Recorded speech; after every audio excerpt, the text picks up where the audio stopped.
आणि कोयनेच्या काठाला स्वातंत्र्यासाठी लढलेल्या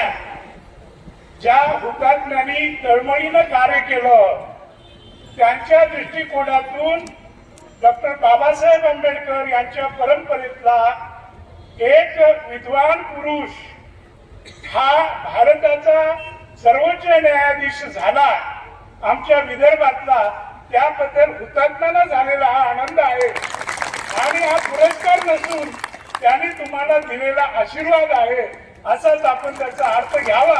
आणि तो अर्थ माझ्या दृष्टीने संपूर्ण खरा आहे।